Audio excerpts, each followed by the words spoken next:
Hey everyone, I'm Ryan Blaney, driver number 12, Pennzoil Menards, Ford Mustang for Team Penske.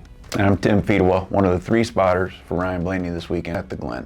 Yeah, so with Pennzoil being with us at the Glen this weekend, as Tim said, you know, you're one of 3, right? You can't see the whole racetrack, so we have spotters kind of positioned in all different areas. Good thing these guys work well together, you know, and spot with each other a handful of times a year at all the road courses, because you'll hand it off to one another and they kind of know their spots where to hand it off to Timmy or Mule or a third spotter. Ryan will be on channel 1, like our car radio, and obviously all the spotters will be on that channel, but we also have a channel 2 that normally I would just talk to Jonathan on and the engineers if need be.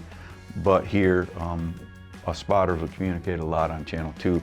We kind of do it like MRN. When I'm done talking, I will say the next spotter's name, so he knows that I am done, cannot see anymore, and it's time for him to pick up. It makes it for a little smoother transaction than just stop talking and then kind of, you know, leaving the car or Ryan in limbo. So it's tough. I mean, Mule's probably got from a sight line, they're up on a wooden platform there, getting right in the middle of the bus stop, and when they come up off the hill in single file line, it's hard to, luckily our car's nice and bright.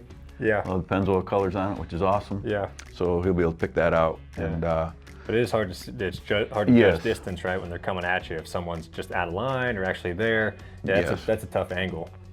And I think even for Ryan, there's more people on the radio, and at times it can get a little confusing if we talk over each other. And Watkins Glen, there's elevation differences too. And sometimes, like, I won't even talk to Ryan if he's over by Mule.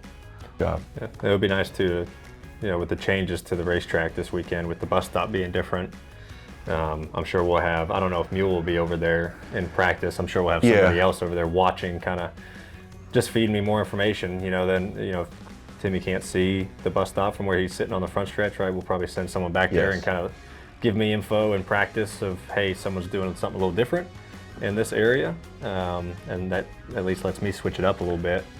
So you'll have that at these road courses, as opposed to where Tim can see everything at other racetracks, you know, lines and stuff in practice and through the race. Other guys, they're not only spotting the car, but they're also looking at other people and seeing if I'm getting beat somewhere and if I need to change up anything. Yeah, and I mean, obviously we have SMT now, and we can relay. You know, the engineers look at that, I look at that when I can. Ryan looks at it when he's out of the car and on pit lane, but you know, the Glen, the bus stop is probably what your most important speed-wise. Speed spot, yeah. It's not a huge passing zone, but it's good. It's big for pace, like qualifying, running laps by yourself. Like I said, you don't pass a ton of guys getting into there. You don't see that much anymore because with this car, the brakes are so good. You get in there so deep, and when you have shorter braking zones, it's harder to kind of outbrake people.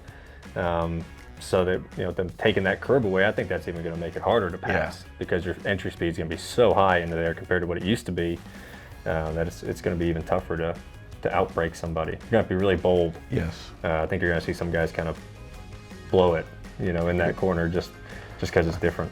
Yeah, kind of like the Roval was for a while, right? Yeah, kind of like the backstretch chicane at the Roval. Yeah, so we're just preparing and getting ready. Excited to have Pennzoil on the car, second race of the playoffs.